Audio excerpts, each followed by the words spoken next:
Hello friends, good evening. कैसे हैं आप सब? आज बहुत दिनों के बाद यूट्यूब में वीडियो बनाने का मौका मिला। इतने दिनों तक बहुत ज़्यादा शेड्यूल टाइट होने की वजह से कुछ भी टॉपिक नहीं बना, कुछ भी वीडियो नहीं बना, नथिंग, कुछ भी नहीं हुआ। तो आज बहुत दिनों के बाद टाइम मिला है, अवसर मिला है, सो मैं आपके पास साथ हूँ, आपके पास हूँ। आज इस क्लास में हम एक नया टॉपिक डिस्कस करेंगे। Just to show you a demo of percentage, topic of percentage. ठीक है, मतलब परसेंटेज एक ऐसा टॉपिक है क्वांट्स में जो कि बहुत ज़्यादा यूज़फुल है। हर एक चीज़ में, अगर आप डीआई की बात करें, अगर आप नॉर्मल प्री के क्वेश्चंस की बात करें, मेंस के क्वेश्चंस की बात करें, तो परसेंटेज बहुत ज़्यादा हेल्पफुल होता है, बहुत ज़्यादा काम आता है। ठीक है, तो परसेंटेज डिस्कस करेंगे, बिल्कुल बेसिक से बिल्कुल हर एक चीज़ डिस्कस करेंगे। सो वीडियो स्टार्ट करने से पहले एक इम्पॉर्टेंट इन्फॉर्मेशन मैं आपको देना चाहता हूँ कि यार हमारा जो अचीवर्स इंस्टीट्यूट है, जो अभी रिसेंटली स्टार्ट हुआ है, it's not been more than 1 month also, like more than 1 month नहीं, हाँ एग्जैक्टली 1 मंथ नहीं हुआ है अभी तक। तो हमने अभी रिसेंटली एक कोर्स स्टार्ट किया है, online class for S B I P O, S B I clerk, I B P S clerk, sorry S B I P O, S B I clerk और I B P S P O 2023 के लिए।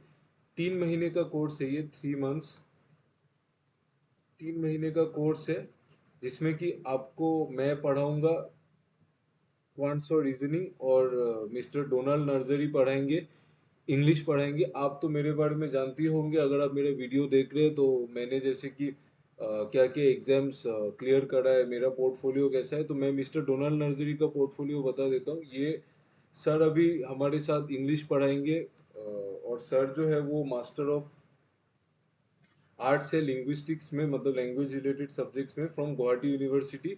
सो आप ऐसा सोचो कि अगर आपको एक लिंग्विस्टिक्स का टीचर अगर आपको इंग्लिश पढ़ाएगा, तो आपका इंग्लिश कितना ज़्यादा अच्छा होगा। Leave quantitative aptitude and reasoning you can see from my side, you can see and जज, लेकिन आप सोचो कि आपको अगर एक लिंग्विस्टिक्स का मास्टर्स वाला टीचर अगर आपको इंग्लिश पढ़ाएगा, तो आपका इंग्लिश कितना ज़्यादा इंप्रूव होगा।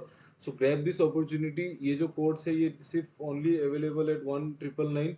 आप आज ही एनरोल कर सकते हैं। अगर आप वीडियो देख रहे हैं और अगर आप बैंक एग्जाम्स में इंटरेस्टेड है, then please enroll to our course. Course starts next week August. ठीक है, जैसे ही वो होगा मैं हम आपको डेट्स भी इंफॉर्म कर देंगे। So please consider this course and please reply. ठीक है, तो इसके बाद हम लोग स्टार्ट करते हैं कि परसेंटेज में हमको क्या क्या पढ़ना है।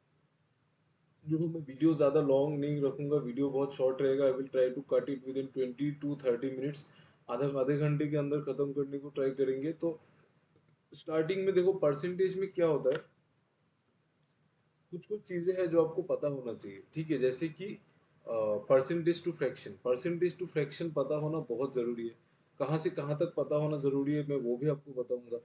फिर परसेंटेज चेंज होने से इन टर्म्स ऑफ रेशियो हम कैसे लिखे, वो भी पता होना चाहिए। ठीक है, तो वो सब हम लोग डिस्कस करेंगे। सक्सेसिव परसेंटेज चेंज भी हम लोग डिस्कस करेंगे, वो भी पता होना बहुत ज़रूरी है। तो चलिए गाइस, क्लास को शुरू करते हैं। तो फर्स्ट चीज़ है कि आपको क्या क्या याद होना चाहिए परसेंटेज टू फ्रैक्शन। फर्स्ट चीज़ एंड अटमोस्ट इम्पोर्टेंट जो आपको पता होना है वो है परसेंटेज टू फ्रैक्शन। कैसे? जैसे कि वन वन मतलब होता है 100%। 1/2 इसका मतलब होता है 50%। 1/3 का मतलब होता है 33, 1/3%। 1/4 होता है 25%। 1/5 होता है 20%। 1/6 होता है 16, 2/3%, या फिर 16.66%। 1/7 होता है 14.28%, या फिर 14.2/7%। ये पता नहीं ये शेक क्यों कर रहा है।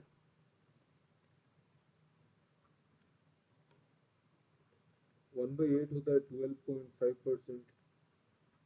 1/9 होता है 11.11%, या फिर 9, सॉरी 11.11%, या फिर 11 1/9%। 1/10 होता है आपका 10%। 1/11 होता है 9.09%। या फिर 9 1/11%। ठीक है, तो ऐसे होता है। ठीक है, तो 1/11, 1/10, 1/11, उसके बाद आता है हमारा 1/12। ये सारा आपको क्या करना है ना, परसेंटेज टू फ्रैक्शन कन्वर्शन जो है, you need to, I mean, jot it down on a piece of paper and paste it near your study table, वो बहुत ज़्यादा हेल्पफुल होगा। ठीक है, तो 1/11 हो गया ये चीज़। 1/12 होगा आपका 8.33%, या फिर आप बोल लो 1/3%। 1/13 होगा 7.69%, या फिर बोल लो 7 9/13%। 1/14 होगा आपका 7.14%।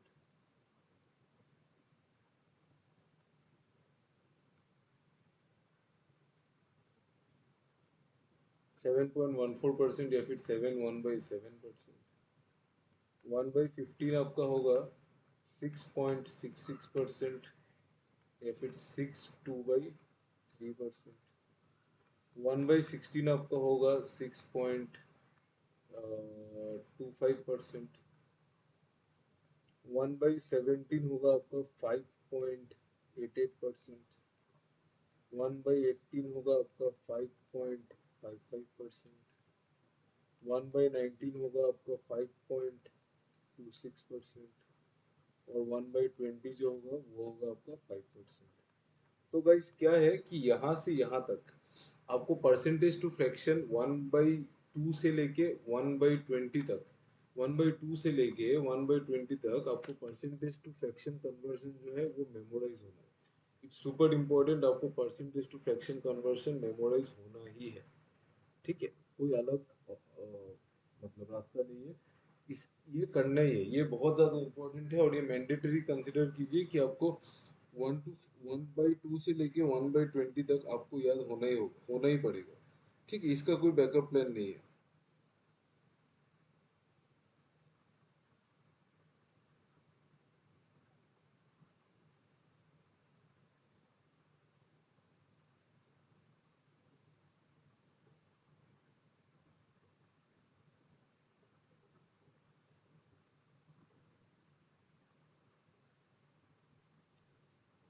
ठीक है, तो ये एक चीज़ है।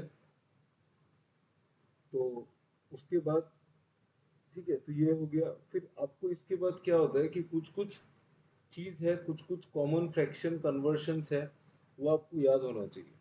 जैसे कि सपोज, मतलब सपोज आपको बोलता है कि आपको कभी आया कि आपको निकालने का 37.5%, आपको इस चीज का फ्रैक्शन बताना है। मतलब ये 37.5% का जो फ्रैक्शन है वो क्या है। तो 37.5% का जो फ्रैक्शन है वो क्या है, देखो। 37.5% 3 × 12.5% है। 3 × 12.5% मतलब 3 × 1/8, यानी कि 3/8। और एक अगर मैं आपको एग्जांपल दूं तो 26.66%, ये क्या है देखो, 16.66% प्लस 10% है। तो मैं इसको बोल सकता हूँ कि ये 1/6 प्लस 1/10। तो इसको आप जब सिंप्लीफाई करोगे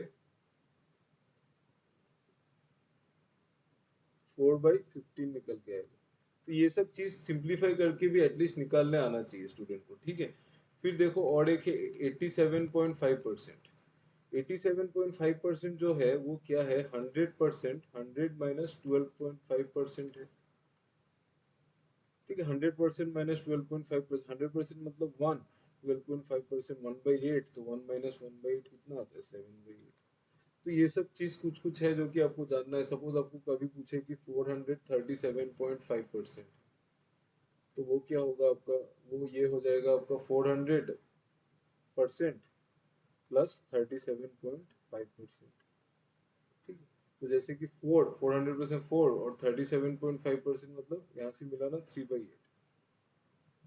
ठीक है, तो 4 + 3/8 मतलब कितना होता है, 4 3/8। 4 3/8, तो यहाँ से आप लोग इसको सॉल्व करके 35/8 बोल सकते हैं। तो ये सब कुछ कुछ चीज़ है जो कि ज़रूरी है। जानना, तो बेसिक्स जो कुछ कुछ है आपको, उसके लिए क्या होना है आपको,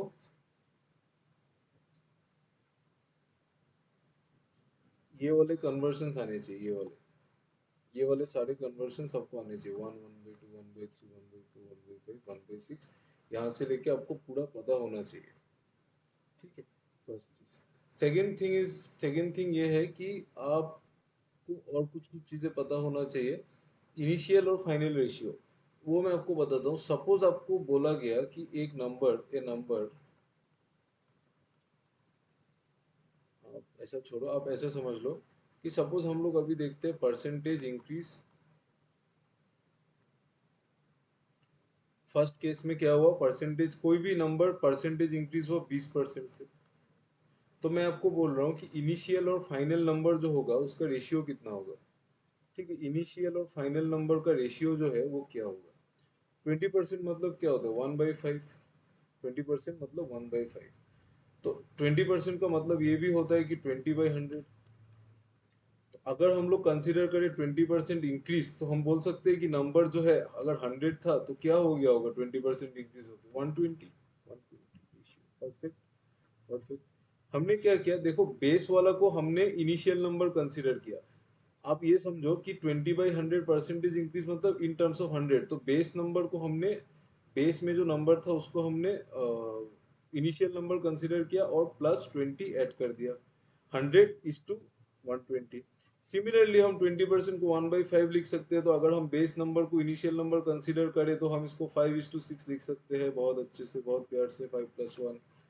ठीक है, 5+1 लिख सकते हैं, 5:6। सिमिलरली अगर आप देखें कि 25% इंक्रीज हो रहा है, तो इनिशियल और फाइनल वैल्यू का जो रेशियो है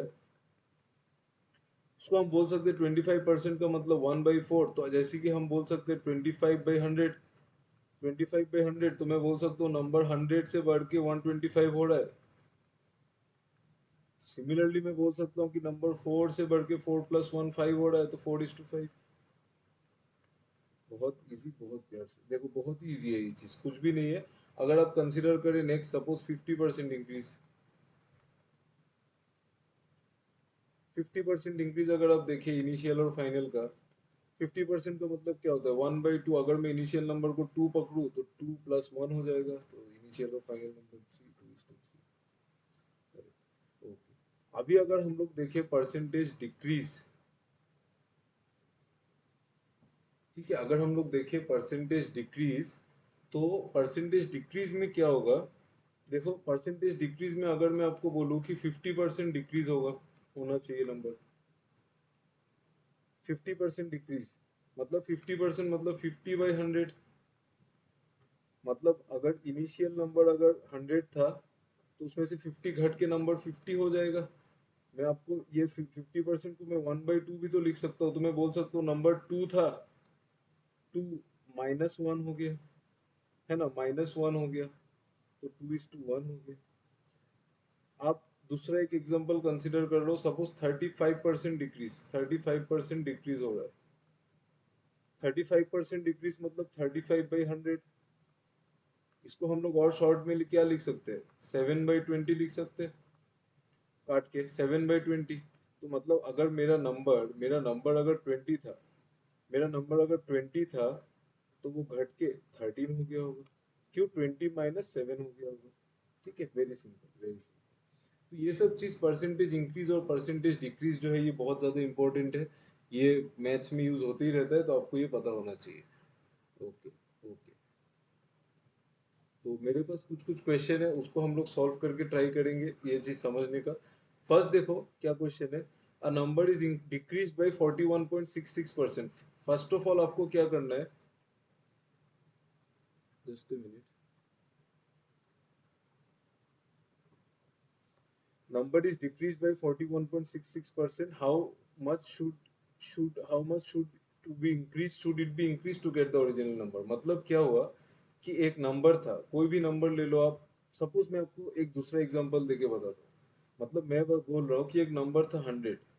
ठीक है, एक नंबर था 100, मस्त था अपने में। फिर किसी कोई आया, कोई आके उसको 50% से उसको उसने रिड्यूस कर दिया। 50% से रिड्यूस कर दिया तो मेरे पास नंबर बचा 50। नंबर बचा 50, बहुत अच्छे। आपको पूछ रहा है कि ये 50 कितना परसेंट इंक्रीज होना चाहिए ताकि वो 100 हो जाए।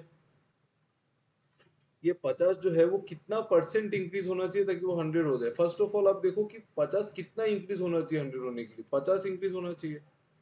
50 कितना इंक्रीज होना चाहिए? 50 इंक्रीज होना चाहिए। 50 इंक्रीज होगा किसके ऊपर? 50 के ऊपर, क्योंकि हम लोग विथ रेस्पेक्ट टू 50 कैलकुलेट कर रहे हैं। तो 50/50 मतलब कितना है? 100%। तो ऐसा ही क्वेश्चन है ये। तो अभी हम लोग क्वेश्चन को सॉल्व करने को ट्राई करेंगे। देखो क्या होगा इसमें। A number is decrease by 41 point, first of आप लोग देखो कि 41.66% का परसेंटेज वैल्यू कितना है। 41.66% जो है वो 50% माइनस 8.33% है। मतलब 1/2 माइनस 1/12 है। अब इसको अगर सॉल्व करेंगे तो 6 माइनस 5/12 आ जाएगा। 5/12 आ जाएगा। तो नंबर इज डिक्रीज्ड बाय 5/12। ठीक है, नंबर इज डिक्रीज्ड बाय 5/12 मतलब इनिशियल और फाइनल नंबर का रेशियो क्या आ जाएगा? Number is decreased bye 5/12। तो नंबर अगर 12 था तो नंबर कम के 7 हो गया। नंबर कम के कितना हो गया? 7, क्योंकि 12 था, नंबर था 12, 12 माइनस 5 हो गया। 12 माइनस 5 होके 7 हो गया। अभी आपको बोल रहा है कि how much should it be increase to get the original number, कितना इंक्रीज होना है?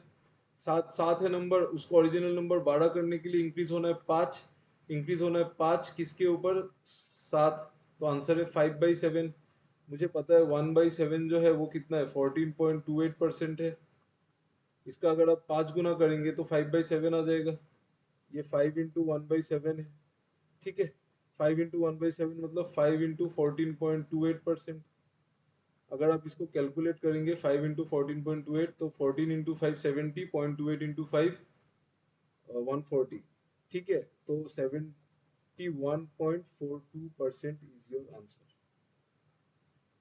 इजी है दैट। मैं आपको फिर से समझा देता हूँ। देखो 41.66% को मैंने पहले फ्रैक्शन में कन्वर्ट किया, मेरे पास आया 5/12। मेरे पास आया कितना? 5/12।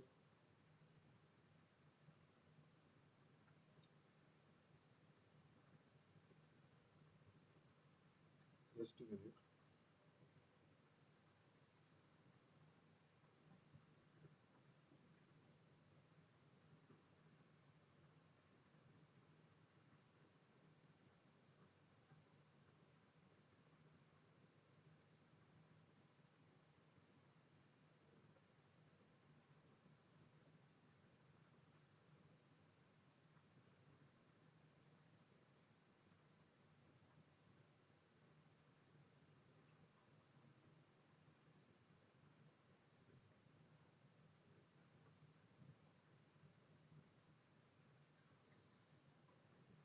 ठीक है, तो 40 मेरे पास आ गया 41.66 का fraction value 5/12।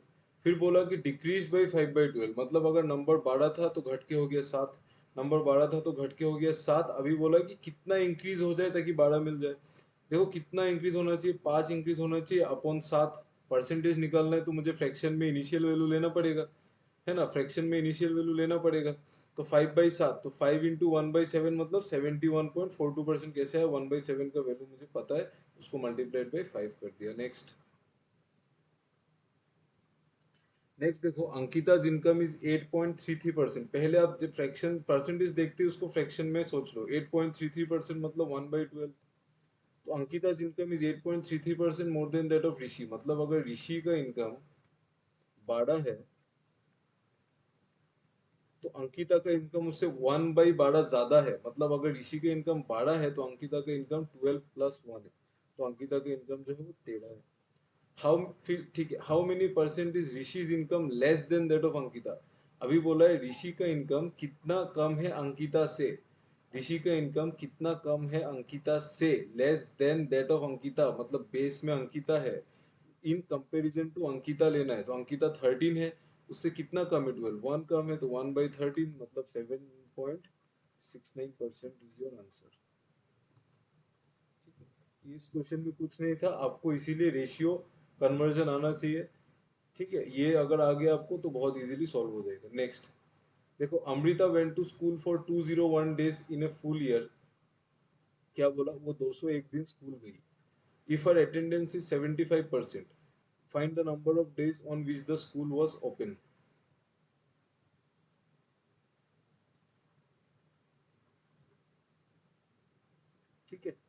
Ankita went to school for 201 days in a full year if her attendance is 75%. मतलब 201 दिन वो गई स्कूल में, if her attendance is find the number of days on which her, मतलब 201 जो वो गई, वो उसका 75%, वो 75% है किसी नंबर का, 75% ऑफ एक्स।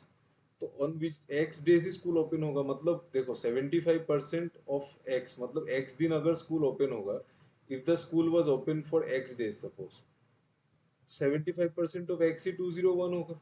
75% मतलब 3/4 एक्स इज इक्वल टू 201। ठीक है, ये 3 से काटो, इसको कितना आएगा ये 60 और 7 67, तो एक्स क्या आएगा 67 × 4, 268। ठीक है, तो 268, तो school was open for 268 days. ठीक है ना, school was open for 268 days. Easy है ना, कुछ भी नहीं था इसमें, 75% ऑफ एक्स को 201 के साथ मैंने इक्वेट कर दिया, बस हमारा आंसर आ गया। Let's take out the next question. ये क्वेश्चन देखिए, when 60% of a number is added to 360, 60% of a number आप ले लो x, उसमें 360 ऐड किया, the result is the same number, result is x। ठीक है, 60% of a number x plus 360, the result is the same number x, find 120% of original number. आपको 120% of x निकालना है, 120% ऑफ x निकालना है। कैसे निकालेंगे, 40% निकाल लो, देखो ये देखो कैसे निकलेगा। ये x है, x है, x minus 60% of x minus 60% equal to 360। ठीक है, अभी ये तो x मतलब क्या है, x मतलब 100% है, तो ये x को हम लोग 100% ऑफ x बोल सकते हैं ना, बोल सकते हैं। तो x अगर 100% है अपने आप का, तो 100% माइनस 60% 40%, 40% ऑफ x कितना है 360, 40% 360 है, तो 120% इसका 3 गुना होगा, है ना, इसका 3 गुना, तो 120% ऑफ x क्या हो जाएगा 360 × 3, 1080। ठीक है, बहुत बढ़िया। ठीक है ना, समझ में आ गया ना, कुछ भी नहीं था, बोला था कि 60% of x plus 360 equal to x, फिर कैलकुलेट किया 40% निकाला, 40% निकाला तो 120% निकालना भी बहुत ईजी है। ये वाला क्वेश्चन देखिए, the income of Dheeraj is 20% more than that of Rohit income. पहले जो मिलता है लिख लो, धीरज और रोहित। धीरज इज 20% मोर, 20% मतलब 1/5, 20% मोर than that of Rohit, Rohit का अगर 5 है तो धीरज का होगा 6, धीरज का होगा 6। ठीक है, and income of Rohit is 33% more than Pakhi's income. Rohit और पाखी, रोहित का इनकम जो है 33%, मतलब 0.33, मतलब 1/3 ज्यादा है पाखी से, मतलब पाखी का अगर 3 है तो रोहित का 4 है। ठीक है, अभी देखो रोहित का इधर 5 है, इधर 4 है, दोनों को बराबर करो। 5 और 4 का एलसीएम क्या है 20, तो इसको 20 बनाओ, 5 × 4, इसको भी 4 से मल्टीप्लाई करो, इसको 25 करना, 20 करना है तो 5 से, इसको भी 5 से। तो डी आर और पी का जो रेशियो का जो मतलब इनकम का रेशियो होगा वो क्या हो जाएगा 6 × 4 24, आर का क्या हो जाएगा 20, और पी का हो जाएगा 15, 15। ठीक है,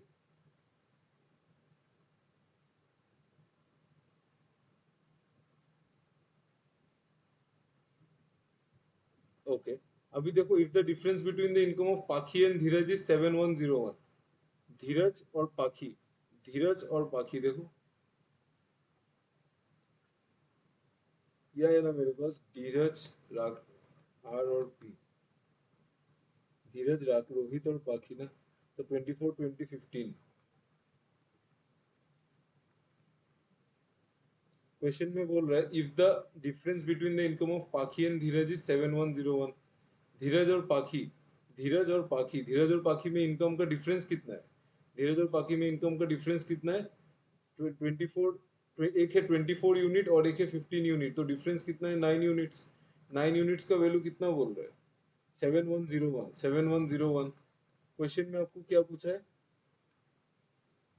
find the income of Rohit, आपको 20 यूनिट का वैल्यू बोलना है, 9 यूनिट्स का वैल्यू 7101 है, तो एक यूनिट का वैल्यू कितना होगा निकाल लो यहाँ से, एक यूनिट का वैल्यू कितना होगा 9 7 63 आ गया।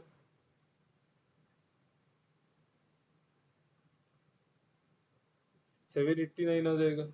एक यूनिट का वैल्यू है 789। आपको बोल रहा है रोहित का इनकम, रोहित का इनकम कितना है 20 यूनिट।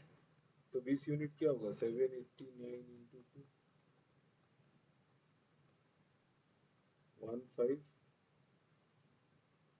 1578 into 20, sorry 15780। तो 15780 ऑप्शन सी इज करेक्ट। सो अगर आपको, देखो यही था 5 क्वेश्चंस आज के लिए।